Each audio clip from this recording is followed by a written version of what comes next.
They claimed the Deathworlder title. Then they discovered Earth. My claws were locked around a support strut 900 feet above a lava field when the proximity alarm screamed inside my skull. I did not look down. Looking down was how new recruits died. I looked up, found the next strut, and threw myself toward it as the thing chasing me cleared the ridge below. It was a vent crawler, the size of a transport shuttle, all heat-sensing eyes and grinding mandibles, and it had been following our patrol for 2 days without showing itself once. Smart animal, patient animal, the kind of animal that makes you understand why Sankara only lets you call yourself an adult after you have survived 3 molting trials, and why even then, half of us do not survive the 4th year of service. The strut held. My fingers did not. I felt the joint pop in my left hand as I caught the edge, and I did not have time to feel anything else, because the vent crawler's head came up through the gap in the scaffolding like a fist through wet paper. "Isek!" Oren's voice cracked through my comm. "Drop the line. I have a shot. Take it." He took it. The round caught the vent crawler under the jaw, and the whole structure shook with the force of its fall, 200 meters down into the lava field. Gone before it finished screaming. I hung there for 1 long second, 4 fingers and a dislocated thumb keeping me from joining it. And then I hauled myself up onto the platform and lay on my back, staring at the orange sky of my own homeworld, breathing. This is what it means to be Deathworlder ranked. Not a medal, not a parade. A standing agreement between you and a planet that wants you dead, where the planet keeps almost winning, and you keep almost not letting it. I earned the rank the way every Vrokash earns it, through 3 molting trials spread across 3 years, each one designed by people who had clearly never liked children very much. The first trial took a piece of my hearing on one side. The second took a name I do not say out loud anymore, not because I forgot it, but because some doors stay shut on purpose. The third took the smallest finger on my right hand, which the medics offered to regrow for a fee I never bothered paying, because by then I had decided the gap was useful. It reminded my hand what it had cost to still be attached to my arm. Nobody explains that part to outsiders. They hear Deathworlder and picture armor and trophies. What it actually means is that you have been counted, formally, by your own people, as someone who survived a world built to erase you, and that the counting left marks. We do not talk about the marks, we catalog them instead, quietly, the way I cataloged the half-second where my fingers nearly let go of that strut, and file them somewhere we can find again if we ever need the reminder. "You're bleeding," Oren said, crouching over me. He had a face built for bad news, all sharp angles and no patience for softening them. "I'm aware. Your hand's wrong. I'm aware of that too." He laughed, short and rough. The kind of laugh you only get from someone who watched you nearly die and is still deciding how to feel about it. Behind him, Cam was already calling it in, flat voice, routine words, like watching a crewmate dangle off a 600-foot drop was simply Tuesday. On Sankara, it was. We were 3 days from the end of that patrol rotation, 3 days from a long stretch of nothing but data review and equipment maintenance aboard the Ninth Tooth, when the priority signal came through and rerouted all of it. I did not think much of it at first. Priority signals came through constantly. Most of them were nothing. A sensor drone losing contact with its relay, a trade route flagged for piracy, the kind of administrative noise that filled half our duty cycles. I was in the medical bay getting my thumb set back into its socket when Vask, our commanding officer, leaned through the doorway with the particular look he wore when he was about to ruin someone's week. "Cuthern, you're cleared for light duty in 6 hours. Good, we're moving." "Moving where?" "Sector designation 41. There's an anomaly. There's always an anomaly. This one tripped 3 separate long-range arrays before anyone noticed the signal was coming from inside a system that's not even on the active watch list." He tapped the side of his head, which was his way of telling you to actually listen. "Class 9. Borderline pre-industrial, last survey says. Should be empty noise. Equipment glitch, maybe. But command wants eyes on it before they write it off. And we're the closest hull with a full surveillance suite that isn't already committed. So we're doing a sensor sweep of a backwater that probably has a faulty satellite." "Probably," Vask agreed, "which is why I'm sending the unit that just had its hand nearly torn off by a vent crawler instead of a fresh team. Don't argue with me, Cuthern. The schedule's already filed." That was the thing about being Deathworlder ranked. People assumed it meant they sent you toward the interesting missions. Mostly it meant they sent you toward the boring ones, on the theory that if anything boring ever turned out not to be boring, you were the kind of crew built to survive the surprise. I did not argue. I never argued with Vask when his jaw was set like that. I went back to the medical bay, let the bone setter finish its work on my thumb, and spent the long transit sleeping in shifts and reviewing my own performance logs from the vent crawler incident, because that was also part of the job. You do not get to almost die and then simply move on. You catalog it. You ask what you would do differently. You feed it back into the part of your brain that keeps you alive the next time. 3 days later, the ninth tooth dropped out of transit at the edge of an unremarkable yellow star system, and I was back on duty, half-strapped into the surveillance station, running the standard intake protocol on a world that the database file simply called, in flat administrative font, by a single short word. Earth. I remember thinking it was an ugly name for a planet. Most species at least try for something with a little weight to it. A god's name. A word that means home or mother or sky in some ancient dialect. This one sounded like the kind of word you'd use for dirt. For the stuff under your boots. I made a note of that, mostly out of habit, because small details like that sometimes matter later and sometimes do not, and you never know which until you need them. The preliminary scan came back exactly as boring as Vask had promised. A single inhabited world, third from its star, water-heavy, oxygen-rich, gravity close enough to baseline that it would not even register as a hazard on any threat assessment chart that mattered. Population numbers in the billions, which was unremarkable. Technology level pre-orbital, mostly, with scattered low-altitude craft and radio noise bleeding out into the dark in every direction. Decades of it, layered on top of itself like sediment. A talkative species. A young one. The kind of world the Coalition catalogued and then mostly forgot about. The way you forget about a door you have already decided not to open. Anything? Vask asked, from the command chair behind me, not turning around. Nothing that explains 3 arrays flagging it. I ran the diagnostic again, expecting the same null result. Could be exactly what you said. Equipment fault. Solar interference reading as a structured signal. Keep looking. I kept looking. That was the job. You do not get to be the crew sent toward the boring assignments without also being the crew that actually finishes them, instead of writing nothing found across the top of a report and going back to sleep. So I widened the intake window, pulled raw sensor telemetry instead of the clean summary, and let it run while I reset the focus array on the long-range optical feed. Because if there was nothing wrong with the planet, there was at least a chance something was wrong with how we were looking at it. The feed steadied. The image resolved. A storm. A vast, slow, churning storm system.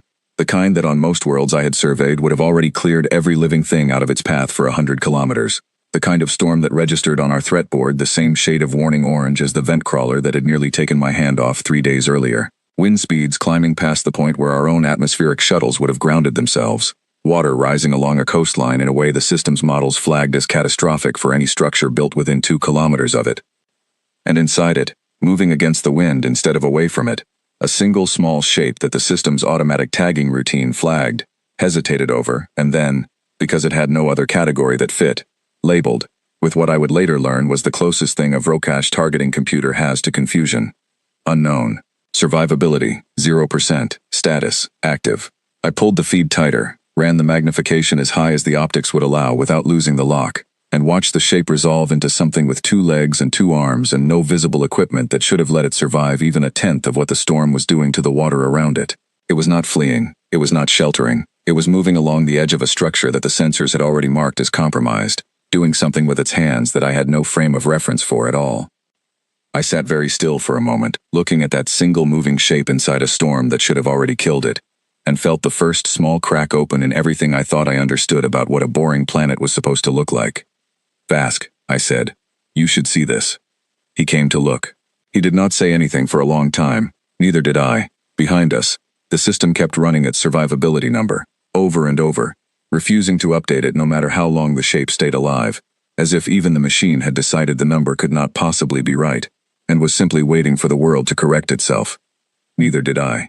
I logged the coordinates, locked the feed, and began the long, careful work of turning a single impossible shape in a storm into a full surveillance pattern. Because that was the job, and because some part of me, the part that still remembered the exact weight of a vent crawler's shadow passing over a scaffold, already wanted to know more about a species that walked into the kind of weather my own world would have made a holiday out of avoiding.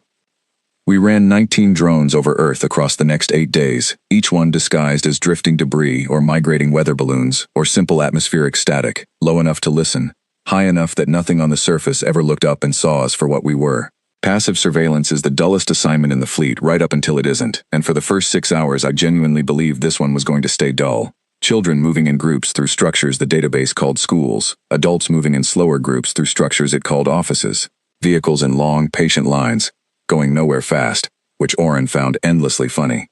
They built machines that move faster than anything on Sankara, he said, watching a feed of a packed roadway crawling along at a pace I could have outrun on foot. And then they all agree to use them at the exact same time, every single day, so none of them work. Maybe it's a ritual, Cam offered, not looking up from her own console. Maybe sitting still in a metal box is how they grieve. Grieve what? Their schedule. That was the tone for most of the first day. Strange, yes. New, yes. But not dangerous, not really. Not in any way that explained 3 long-range arrays going off at once. I almost let myself relax into it. Then the drone over the eastern coastline pulled in a feed from what the database called a county fair, and I watched a small human, no taller than my own knee, walk up to a stand selling something called the Inferno Challenge and eat it. I pulled the chemical readout before I even processed what I was watching, because that is the training. You assess the substance before you assess the behavior, and the readout came back with a compound concentration that on Sankara would have triggered an evacuation order. Capsaicin, the file said calmly, like that was a reasonable word for a substance that registered on our scale somewhere between irritant gas and outright toxin. The child's face went red, tears streamed down both sides of it. A larger human standing nearby, the database tagged her as Grace Sutton, recorded from an earlier pass through the same town. A coastal rescue volunteer with sun-bleached hair and a voice that carried, was laughing so hard she had to lean on the stand for balance. "Worth it?" she called out. The child gave a small, fierce nod, wiped both eyes with the back of one hand, and asked for a second one. Oren made a sound I can only describe as delighted horror. That is a child. That is a child voluntarily consuming a chemical agent for entertainment, and the adult in charge of it is encouraging the behavior. "Tag it," Vask said, from the command chair, in the careful flat voice he used when he did not yet know how worried to be. "Log it under recreational tolerance. We'll need a baseline." I tagged it. I did not laugh. I kept thinking about the readout, the actual number, the line where our own field manuals would have called for full protective gear, and the fact that the human in question had asked for seconds. It did not stop there. Over the next 2 days the pattern repeated itself in a dozen different shapes, none of them coordinated, none of them performed for any audience that mattered, which was somehow worse, because it meant this was not a display. This was simply how the species spent its free time. A human climbed a sheer rock face with no rope, no harness, nothing but bare hands and chalk dust, 300 meters above a field of stone that would have ended him instantly on contact, and our drone clocked his heart rate at a level that would have meant a medical emergency on my own ship, and he was smiling the entire way up. A group of younger humans ran directly at each other at speed, wearing padding that our analysis flagged as cosmetic at best, and collided on purpose, repeatedly, for the apparent enjoyment of a crowd that screamed with pleasure every time one of them went down hard enough not to get up immediately. There was a long-distance race the same week, thousands of them moving together along a route that wound through one of their cities, and one runner near the back of the field, a woman named Sophie Lane, tore something in her leg at the halfway mark badly enough that our medical analysis flagged immediate cessation of activity as the only acceptable response. She did not stop. She walked the next stretch, then ran again, favoring the leg in a way that made every step look like an argument she was losing, and crossed the finish line 3 hours later to a crowd of strangers who had no idea what it had cost her, and cheered anyway, because in this species, apparently, that was simply what you did when you saw someone refuse to fall down. "By the 9th molt," I said, the first time I watched that particular collision happen, and meant it. There was a man in one of their cities who spent his working days suspended from a single cable outside the upper floors of a glass tower, cleaning windows hundreds of meters above a street full of vehicles that would have ended him instantly on impact, and our drone clocked him taking a meal break out there, swinging gently in the wind, eating from a small container balanced on one knee like the drop beneath him was simply part of the view. When a gust caught his platform hard enough to spin it a quarter turn, he did not so much as raise his voice. He waited, unhurried, for it to settle, and finished his meal.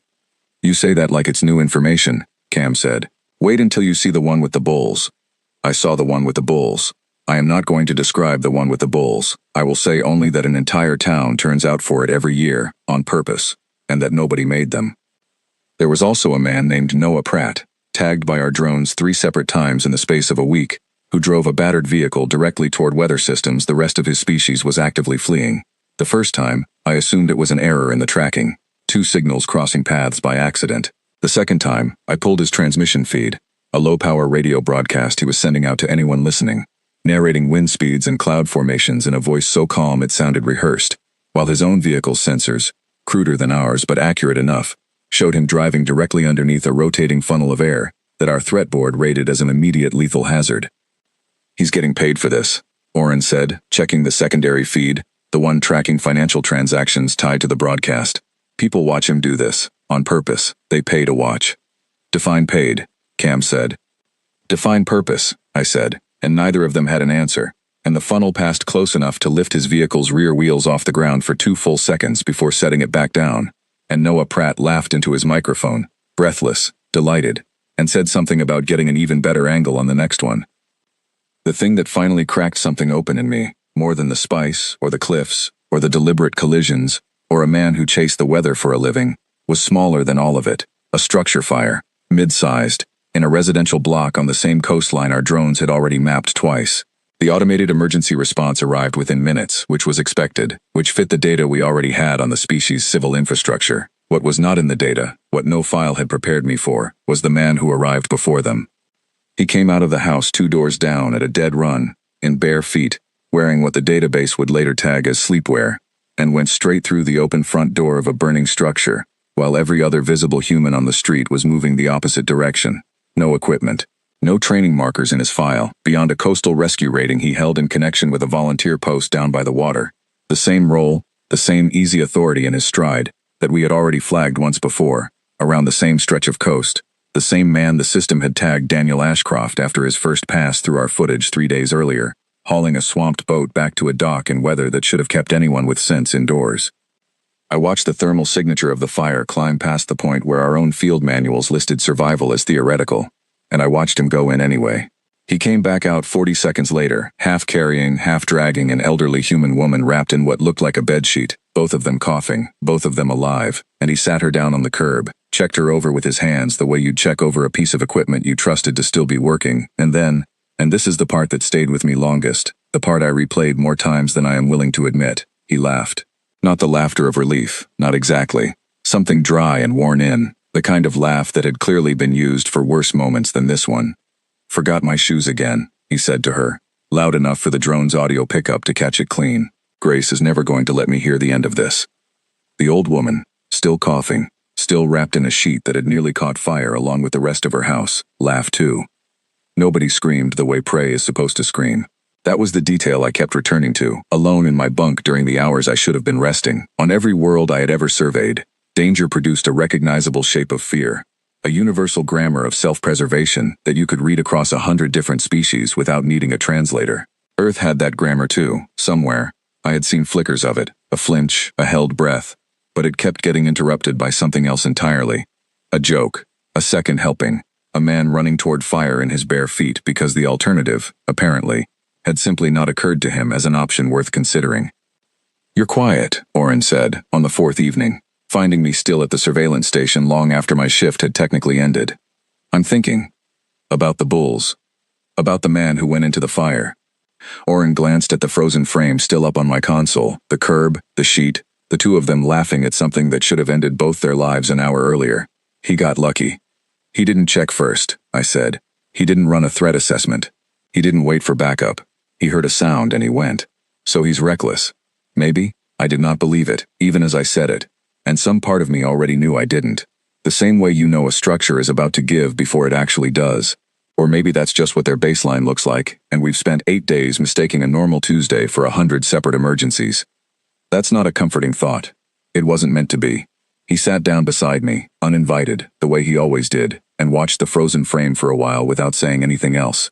On Sankara, comfort that costs nothing is usually worth exactly that, but Oren had a habit of sitting with a problem instead of solving it, which I had learned, slowly, over 4 years of serving beside him, was its own kind of help.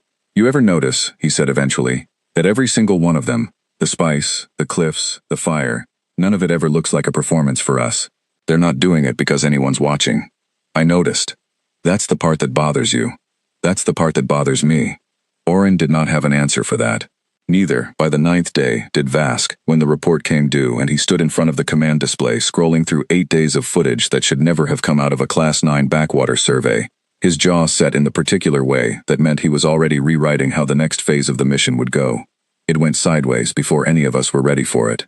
One of the drones, the one holding station above the same coastline that kept appearing in feed after feed, took a strike from wind shear inside a storm system that had not been on any forecast model we'd pulled, ours or theirs, and went down hard, trailing smoke, somewhere along a stretch of open water just off the coast we had already started, without quite admitting it to ourselves, to think of as familiar. "Status," Vask said, already moving toward the command chair. "Partial," Cam answered, fingers moving fast across her console. Core's intact. It's transmitting a locator beacon on a low band. Should be below anything their own equipment can pick up. But it's down inside the storm radius, and the storm is not slowing down. Recovery window? Closing. Fast. 18 hours, maybe less, before tidal movement either buries it or drags it somewhere a fishing vessel finds it first. And if a fishing vessel finds it first? Nobody answered that one, because nobody needed to. 8 days of footage had already taught us exactly how a Vrokash surveillance corps, full of recorded faces and tagged names and a record of every coastline we'd quietly catalogued, would look to a species that ran toward fire instead of away from it. Curious was not a comforting word, applied to people like that. Vask looked at the storm pattern on the main display, the same churning shape that had first shown us a single impossible human walking into weather that should have killed him, and then he looked at me, because he already knew, the way Vask always seemed to know things half a second before he said them out loud, exactly who he was about to send down into it. Cawthorne, get your squad ready. We dropped through the storm wall 11 minutes later, 4 of us in a stealth pod no larger than a transport crate, and I want to be clear about something before I describe what happened next. I had survived Sankara. I had been 300 meters up a scaffold with a vent crawler's mandibles closing on empty air where my hand had been a second earlier. I had ranked Deathworlder on a planet built to kill its own children before they finished growing into adults. None of that prepared me for what Earth's weather did to a stealth pod at low altitude. The wind did not blow in one direction. It changed its mind every few seconds, slamming the pod sideways, then up, then down hard enough that Oren's restraint harness cracked against his shoulder, and he swore in 3 different dialects at once. Rain hit the hull like gravel. Somewhere below us, lightning split the sky in a pattern our sensors could not predict fast enough to route around, and Cam, white-knuckled at the secondary controls, said the thing none of us wanted to hear out loud. This isn't survivable for a craft this size. We need to set down. Set down where? Oren shouted. There's a structure under us, some kind of dock. It's already half submerged. Anywhere flat that isn't open water. We did not find anywhere flat. We found a long wooden pier, half collapsed already, jutting out into water that had risen far past where it was ever meant to reach, and the pod's landing struts caught the edge of it at an angle that threw all 4 of us against our harnesses at once. The hull held, the pier did not. I heard the structure give way beneath us in a long, groaning crack, wood and metal twisting apart, and the pod tipped, slid, and came to rest wedged between 2 collapsed support beams with the storm still screaming overhead, and black water rising fast around the wreckage. Report, I said, forcing my voice level, because somebody had to. Cam's pinned, Oren said. Beams across her leg, I can't shift it alone. I'm fine, Cam said, in a voice that made it clear she was not fine. Get the core. The mission doesn't stop because the doc decided to disagree with us. It should have been simple. Locate the surveillance core, sealed and floating somewhere in the wreckage. Pull it before the rising water carried it out into open ocean. Get back to the pod. Get airborne the moment there was a break in the wind shear long enough to risk it. I had run harder extractions than this with less equipment and worse odds. But the water kept rising, faster than any model had predicted, and the beam across Cam's leg would not move, and somewhere in the dark beyond the wreckage I heard a sound that did not belong to the storm at all. A human voice, shouting, against the wind, in a language our translators caught half a beat late. Is someone out there? I see a light. Hold on, I'm coming. I froze. 4 years of training screamed at me to go dark, kill every light source, vanish into the storm the way we were built to. No contact, no footprint. The same rule that had governed every single hour of surveillance up to this point. But Cam's leg was pinned under a beam that outweighed her, and the water was climbing past the wreckage with every passing second, and somewhere underneath all of that training was a colder calculation, the kind every Deathworlder learns to make without flinching. Dead is worse than discovered. Stay down, I told Oren. Whoever that is, let them think we're storm victims. Cover what you can. There was no time to do much else.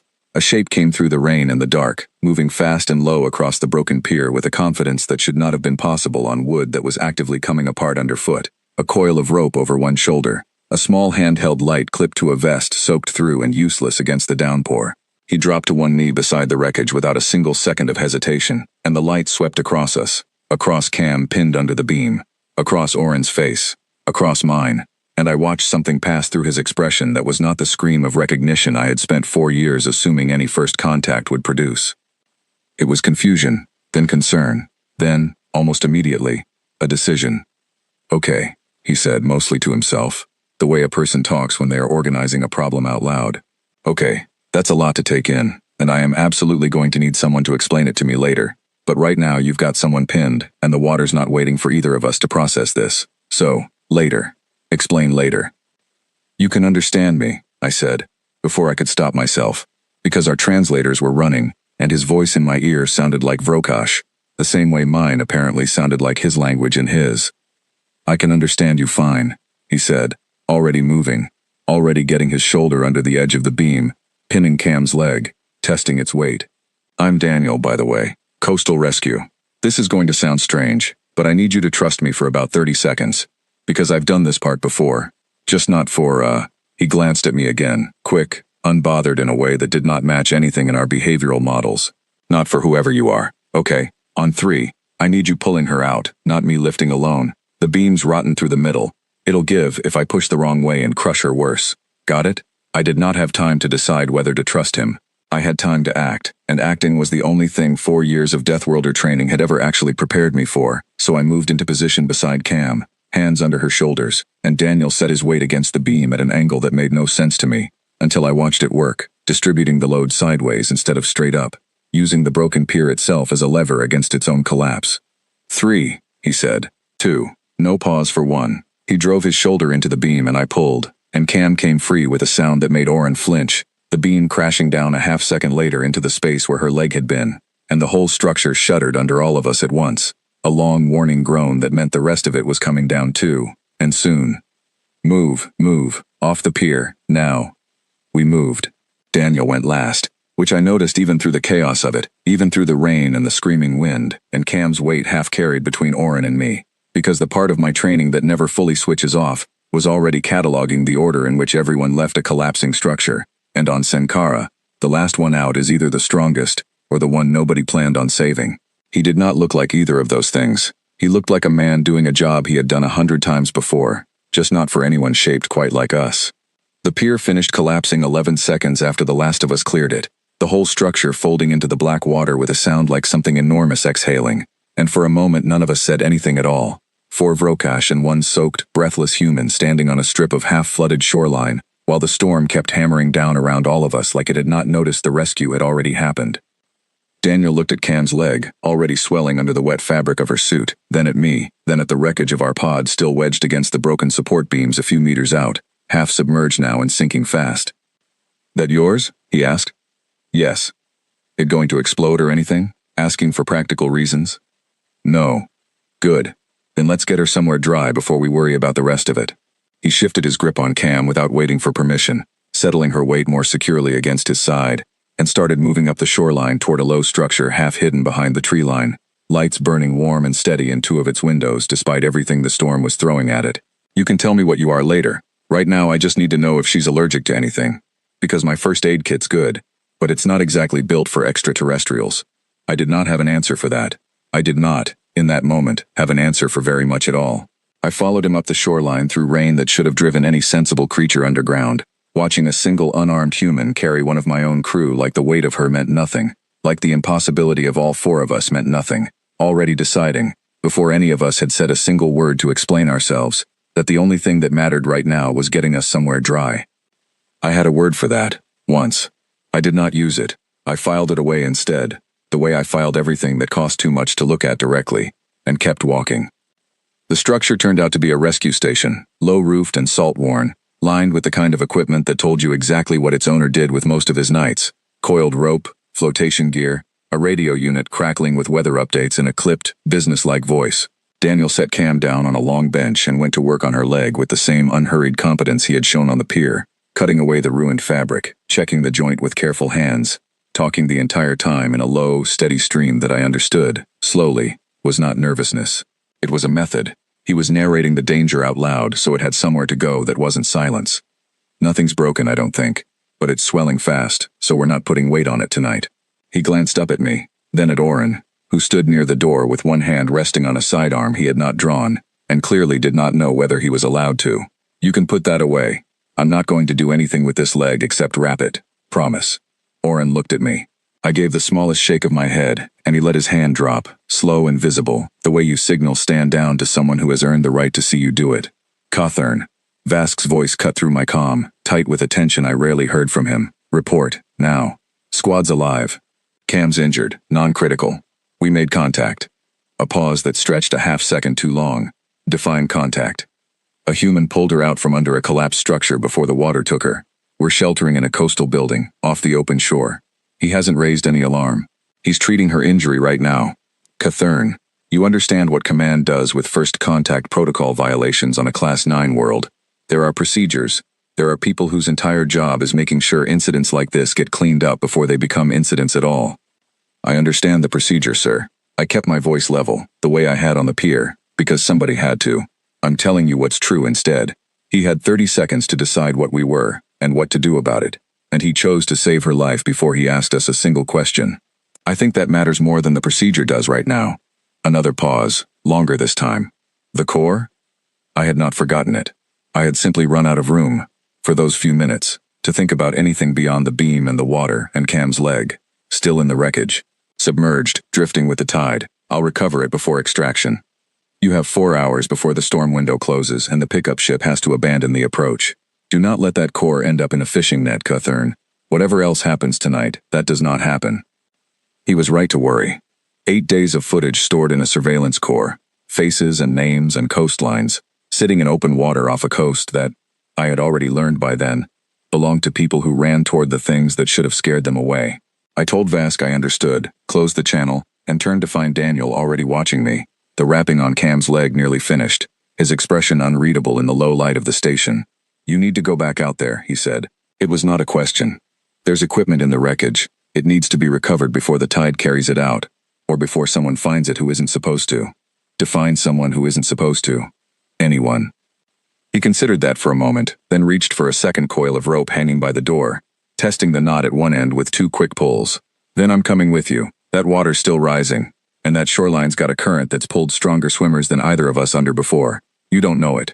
I do. This isn't your mission. No, he agreed. Easy, like the word cost him nothing at all. But it's my coastline, and you're carrying something through it that you clearly don't want lost, and I've got about 4 hours before the storm peaks and makes the whole question moot anyway. So we can argue about jurisdiction, or we can go find your equipment before the ocean decides the argument for both of us.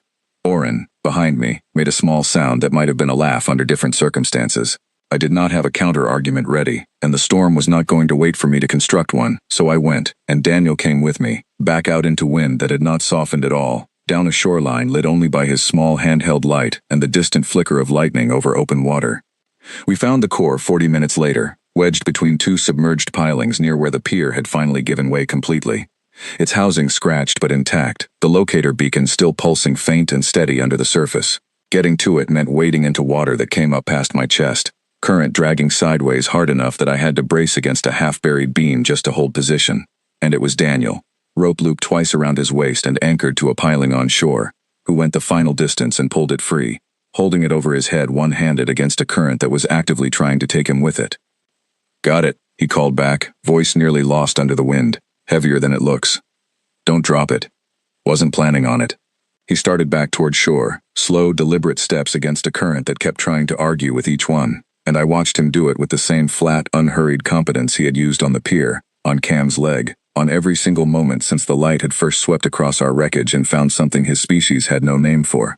He did not look heroic. He looked like a man doing a difficult, ordinary job, the way I imagined he looked doing it on any other storm night of his life, for people who looked exactly like him. That was the part I could not file away cleanly, no matter how many times I tried over the following hours. Not the strength of it, not even the courage, the ordinariness.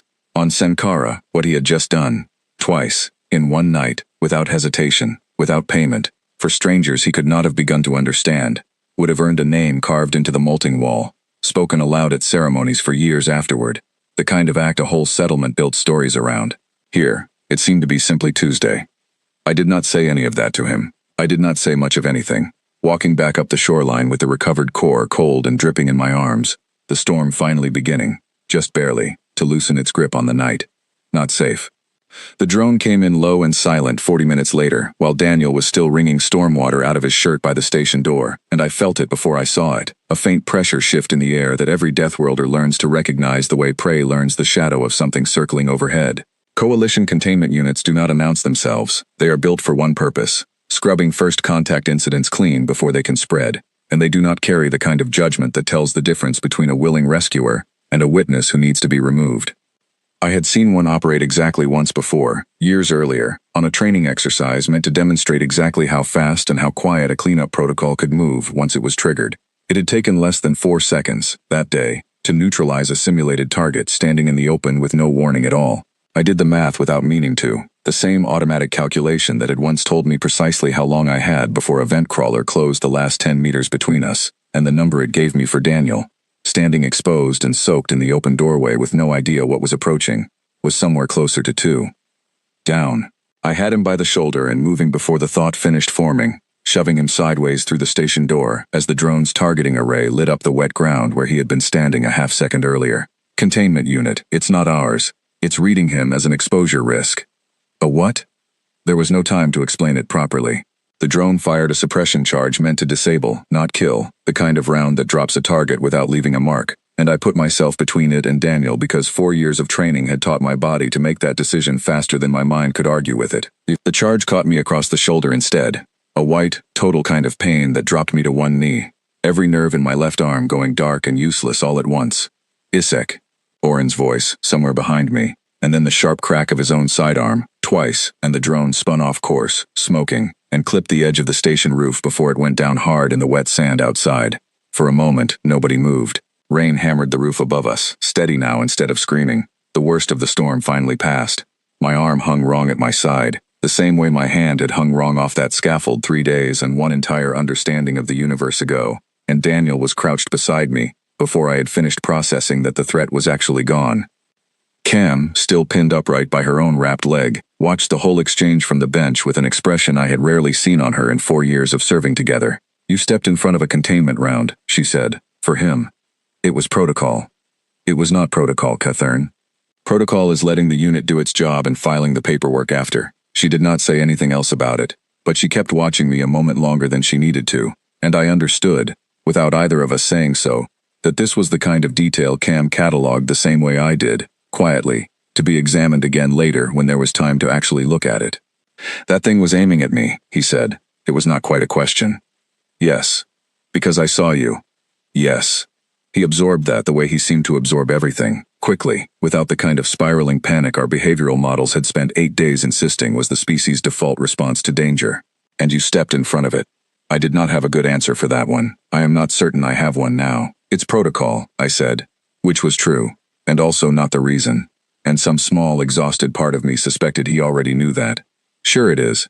He did not push it further. He got an arm under me instead, careful of the shoulder, and half-carried, half-walked me back inside the station, settling me onto the same bench where Cam's legs still sat wrapped and elevated, her face pale but alert, watching the whole exchange with an expression I was too tired to read. Vask's voice came through my comm a moment later, clipped and furious. Cawthorne, report. We just lost telemetry on a containment unit in your sector. It's down. Oren disabled it. There was no clean extraction window, sir. It fired on the human. A long pause. Casualties? Mine, not his. I could hear, even through the comm, the precise sound of Vask deciding not to ask the follow-up question that would have made him responsible for the answer. Pick up ships holding at the edge of the storm radius. You have 90 minutes before the window closes for good, and we're stuck explaining to command why an entire squad is still sitting on a Class 9 surface. Get that shoulder stabilized and get back to the extraction point. Understood. He closed the channel. Daniel was already pulling supplies from a cabinet behind the bench, the same unhurried economy of motion he'd used on Cam's leg, on the rope around his waist in the water, on every single thing he had done since the moment his light first found us in the wreckage. You didn't have to step in front of that thing, he said, not looking up from the supplies, his voice carefully, even in a way that told me the question underneath it mattered to him more than the tone let on. Whatever it was, you didn't know me an hour ago. It was reading you as a threat to be removed. I had information you didn't. That's not an answer to what I asked. I did not have a better one ready, and the silence stretched a beat too long before I filled it with something closer to honest than I had intended. On my world, you do not let something die in front of you that you had the ability to stop, regardless of how long you've known it. The calculation isn't about time. It's about whether you could have acted and chose not to. I could have acted. He considered that, setting a tray of supplies down on the bench beside me. That's a hard way to live. It's the only way I know how to. Yeah, he said, quieter now, something in his face shifting the way mine apparently had earlier, though I had no language yet to read what his particular shift meant. I think I might know a little something about that too. This is going to hurt, he said. cutting away the ruined fabric at my shoulder to get a clear look at the burn underneath. I don't actually know what your pain tolerance looks like, so I'm just going to assume it's bad and go slow. It's already bad. Comforting. He cleaned the wound with quick, sure hands, and kept talking the whole time, low and steady, the same method he'd used to give the danger somewhere to go. Storm's supposed to clear out by morning. Wind's already dropping. Probably going to spend tomorrow hauling debris off this stretch of beach instead of sleeping, which is the usual trade after a night like this. A pause, brief, while he checked the wrap against my shoulder for fit. Had a dog who hated storms. Old guy, mostly deaf by the end, but he could feel a front coming in from 2 days out. Used to park himself under the kitchen table and refused to move for anything. Buster. Died last spring. 16 years old, which for his kind is basically ancient, and I still catch myself listening for him whenever a storm like this rolls in, like he's going to come find me under some table somewhere. He tied off the wrap, sat back, and looked at me properly for the first time since we'd come inside. Sorry, you don't need to hear about my dog, nerves talk. I don't mind. He studied me for a moment. The way you study a reading on an instrument you don't fully trust yet. You don't seem like someone who admits that easily. He was not wrong. I felt something move underneath the pain in my shoulder, something older and far less stable. And I reached, automatically, for the tool I had always reached for, the familiar heat of anger rising up sweet and known, the same anger that had carried me off a vent crawler's scaffold and through 3 molting trials and out the other side of every moment that should have broken me cleaner than it did. It rose, it steadied, and then, for the first time in longer than I could remember, it did not hold. What came up instead was smaller and much older, a fragment with no proper shape to it, a memory of cold instruments and a name I do not say out loud anymore. A version of myself who had also once sat very still while careful hands worked on a wound she had not chosen. Listening to a calm voice explain that this part too was simply what survival cost. I did not say any of that to Daniel. I did not have the words for it even in my own language, let alone his. But something in my face must have shifted, because he did not ask. He simply stopped talking, let the silence sit there between us instead of filling it, and kept his hands steady on the last of the wrap, the way you stay still around something that might bolt if you move too fast. 90 minutes, I said finally, my voice rougher than I wanted it to be. Then we've got time to get you both back to the water before your ride decides to leave without you. He stood, offered Cam a hand she did not quite need but accepted anyway, and glanced back at me once more before opening the station door to the last thin edge of the storm. For what it's worth, he said, whatever just happened on your face a second ago, you don't have to explain it. I'm not going to pretend I understood half of tonight.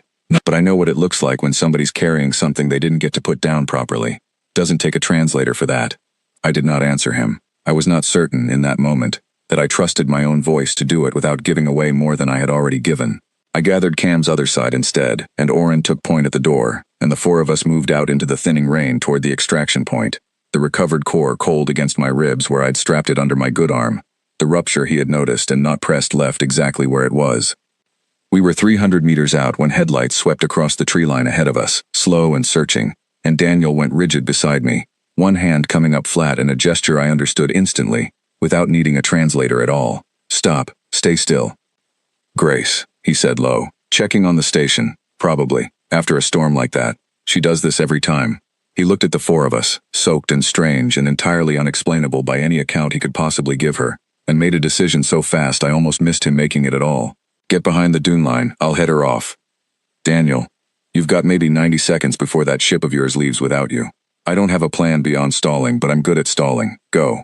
We went.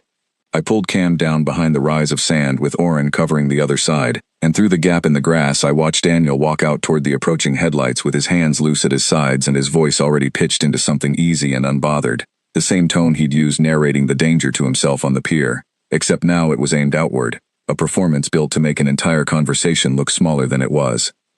Hey, you didn't have to drive all the way out here, he called as the vehicle slowed. I was just about to call it a night myself. A woman's voice answered, warm, familiar, carrying easily over the last of the wind.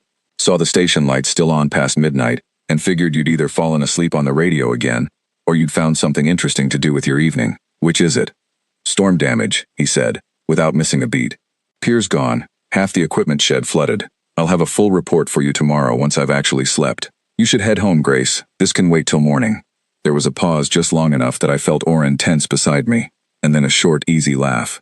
Fine, but you look like something the tide dragged in, Daniel, so don't argue with me about getting some sleep either. The vehicle's engine shifted, headlights swinging away from the dune line, and a moment later the sound of it faded back down the coast road, gone. Daniel exhaled, long and slow, and turned back toward the dunes. Okay, you're clear. Go, before I have to explain a second visit. I did not have time to thank him properly, and some part of me suspected he would have waved it off if I had tried. I gathered Cam's other side again, and the four of us moved the rest of the way to the extraction point in silence, the pickup ship's hatch already cycling open against the last of the rain, and the recovered core cold against my ribs where I'd strapped it under my good arm. The rupture he had noticed, and not pressed, left exactly where it was. Open, unfinished, mine to carry, the rest of the way back to the ship, alone. The wipe team was already waiting in the launch bay when our pod cleared the storm radius, 4 of them in clean, unmarked containment gear. The kind command sends down to handle witnesses the same way you'd send a cleaning crew to handle a spill. Vask met us at the hatch himself, which told me before he said a single word how seriously command had taken the night's events, because Vask did not meet pods at the hatch unless something above his rank was already watching. Status, he said, eyes moving over Cam's leg, my shoulder, the core clutched under my arm, cataloging damage the way I had been trained to catalog it myself. Core's secure. Cam needs medical. I need medical. I kept my voice even, the same flat tone I had used reporting a vent crawler nearly taking my hand, because Vask responded better to facts laid out plainly than to anything dressed up as urgency. The human is uninjured. He saved Cam's life, then mine, then covered our extraction from a second human who nearly found us at the pickup point. He has had 4 direct exposures to this crew in under 3 hours, sir, and he has not panicked once. Which is exactly why the wipe team is standing right there, Vask said, quiet enough that the team in question couldn't hear it over the bay's ambient noise. 4 exposures is 4 exposures, Kythern, regardless of how calm he was through any of them. Command's protocol on witness contamination doesn't have an exception clause for good behavior. Then Command's protocol was written for a different kind of witness. He looked at me properly then, the way he had looked at the storm pattern 8 days earlier, recalculating something in real time. Explain that. I had 90 seconds, maybe less, before the wipe team finished their pre-deployment checks, and someone with more authority than either of us decided the conversation was already over. I used every one of them. We cataloged this species for 8 days expecting to find what every Class 9 survey finds, a population that responds to danger the way danger is supposed to be responded to, with fear, with avoidance, with the kind of self-preservation that makes memory suppression simple, because the witness wants to forget as much as we want them to. That is not what we found. We found a species that runs toward fire, that eats poison for entertainment, that chases storms for a living and laughs about it afterward. A species whose baseline tolerance for catastrophic risk would qualify, by our own coalition threat assessment standard, as Deathworld adjacent, not because their planet is trying to kill them, but because they have built an entire culture out of treating danger as something you walk into instead of away from. Kythern. If you wipe him, sir, and he notices the gap, and I believe he will notice, because everything we observed tonight says this is not a species that lets a missing piece of itself go unexamined, you will not have erased a witness. You will have created one who knows exactly what was taken from him, and has every reason in the world to go looking for the rest. We are not dealing with prey that forgets. We are dealing with something closer to what we are.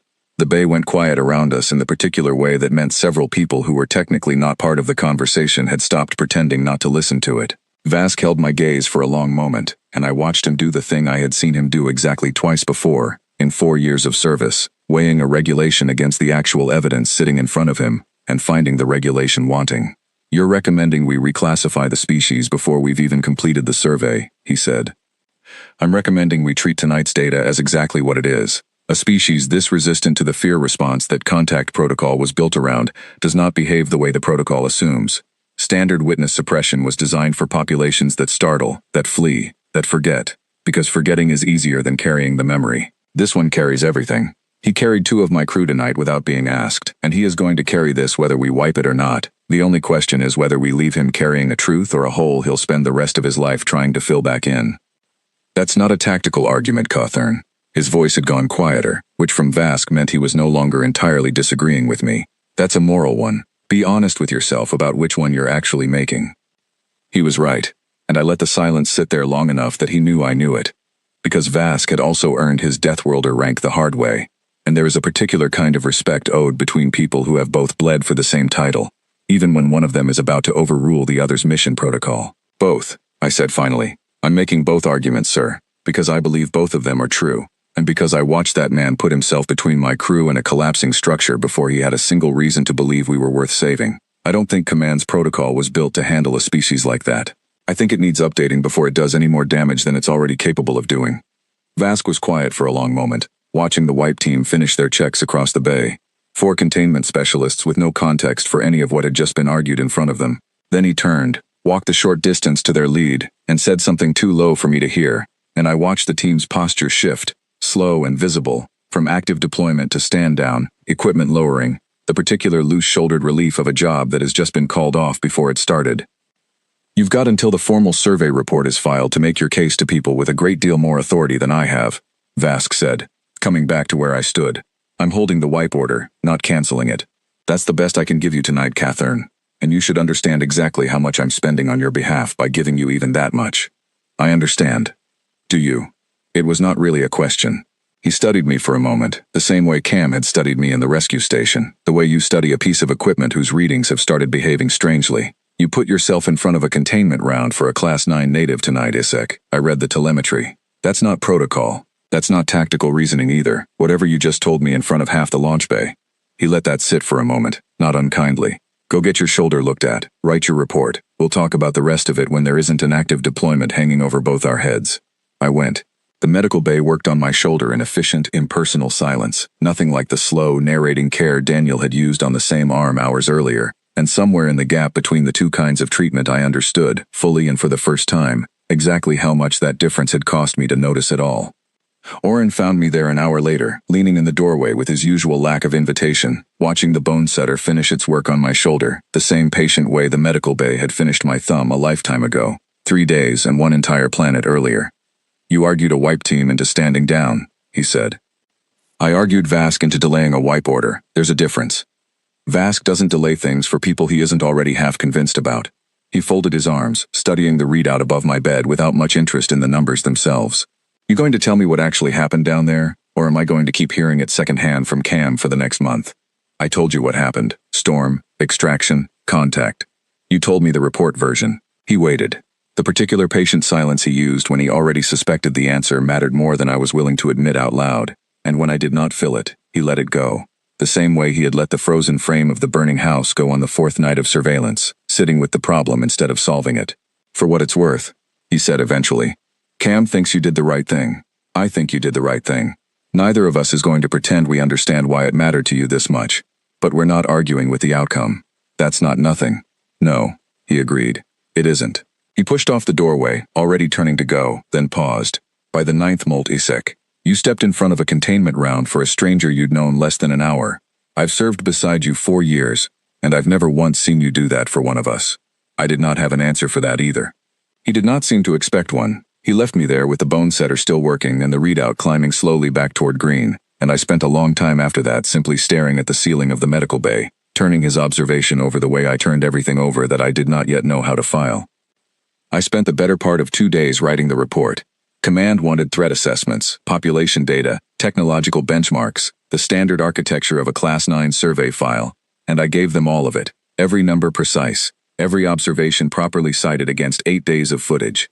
But I built the actual argument around a single reframed designation, buried in the section Command always reads first, because it determines how much budget the rest of the file is worth defending, not primitive world, low containment priority, but emergent high-tolerance population. Its contact protocol requires revision pending further study. I cited the storm. I cited the spice the child ate twice. I cited Noah Pratt's broadcast and Sophie Lane's torn leg, and the man who ran into a burning house in his bare feet, because the alternative had simply not occurred to him. I pulled precedent, too. The handful of times in coalition history that a newly cataloged species had been reclassified upward after first contact instead of downward, and there were not many of them to choose from.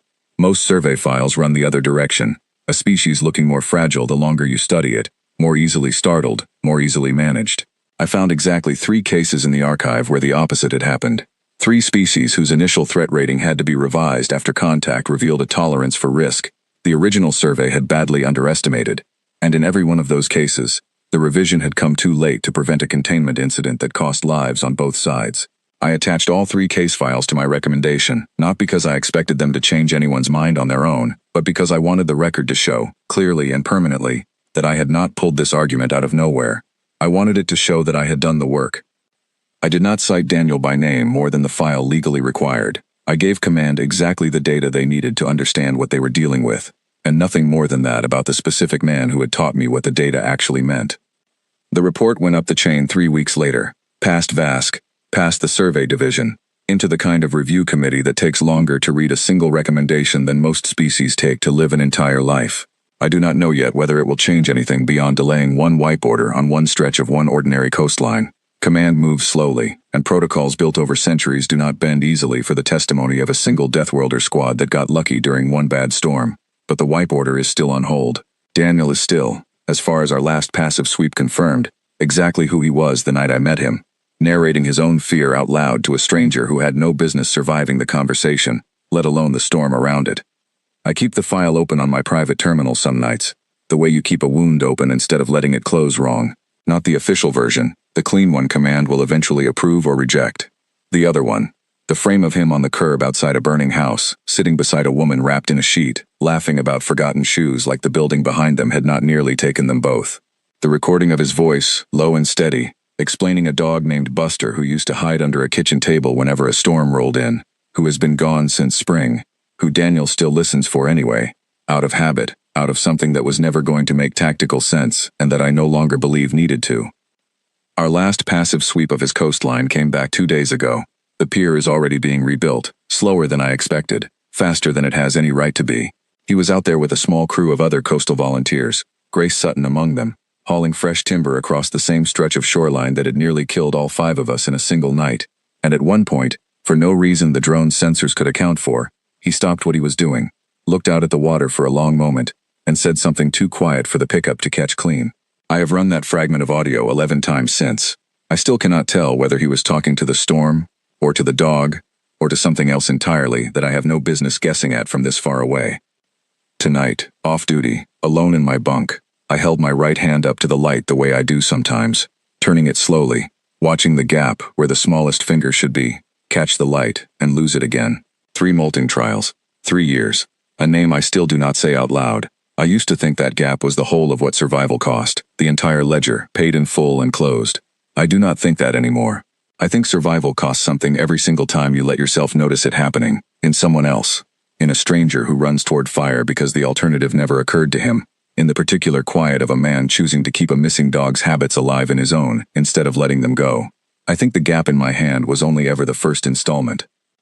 By the 9th molt I earned the right to call myself Deathworlder on Sankara, a planet built from the ground up to test exactly how much a person can survive before it breaks them clean through. I wore that rank for 4 years like it meant something settled, something finished, a question my own world had already asked and answered about who I was.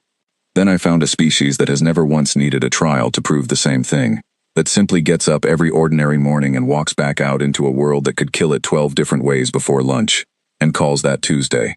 I do not know yet what Command will decide to do with Earth. I do not know what they will decide to do with Daniel, or with the report sitting unread in a queue somewhere above people who have never once felt a storm try to take a piece of them, the way I have, the way he has, the way an entire species apparently has and never thought to mention it. I know what I will do, if it comes to that. I have already decided. I am simply waiting, the way I waited on that scaffold above the lava field, for the moment the decision actually asks something of me. Somewhere down on that small, loud, reckless planet, a man is almost certainly still awake, listening for a dog that will never come find him under any table again, and not minding the waiting one bit. I understand that now. I did not, before Earth. I do.